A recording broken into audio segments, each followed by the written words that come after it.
Do you feel that the war is coming? I don't know.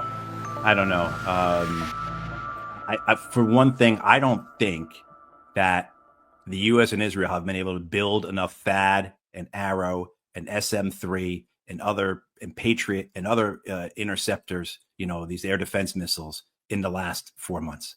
We fired off a quarter of our THAAD missiles at a cost of billions of dollars, over the course of 12 days. And knowing that the Iranians weren't going full bore at Israel. So the Patriot stocks, everything else, the SM-3 stocks, all these things that we produce a handful of a month and some a handful a year. I think the SM-3 missiles, they only produce a couple dozen a year.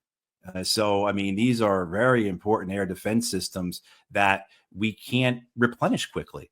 And that will be they've already seen we've seen what Israel is capable of in Iran. We've also seen what the Iranians are capable of. And the idea that somehow Israel is going to be able to land a knockout blow, no, they can't. They tried it.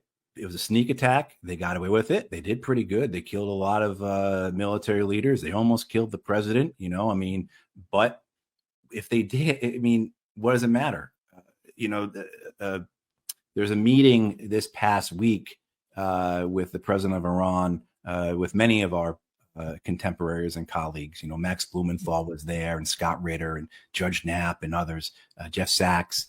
And, the President Pezeshkian was very clear that the Iranians are prepared in a way that they weren't prepared in the spring, that they won't be taken by surprise, and that they are now in Pezeshkian's words, 5 to 6 steps in terms of what happens for each contingency, right? So it's clear you could kill 5 to 6 levels below the president of Iran, and they have the capacity to maintain their government, right? Same thing with their military. This is basic stuff, right? So, in the military, you're taught to be able to do your boss's job, right? The idea that you should be able to do your job 2 levels above you because people get killed, And so the Iranians also understand that the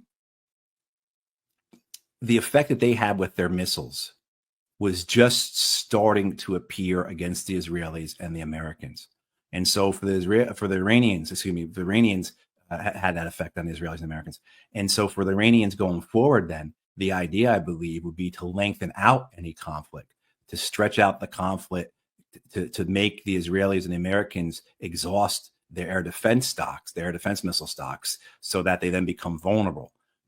So we've seen that the Israelis can't deliver a knockout blow in one punch, which is what they need. We've seen that a longer war goes against the Israelis and the Americans. آنچه در مورد ما میگویند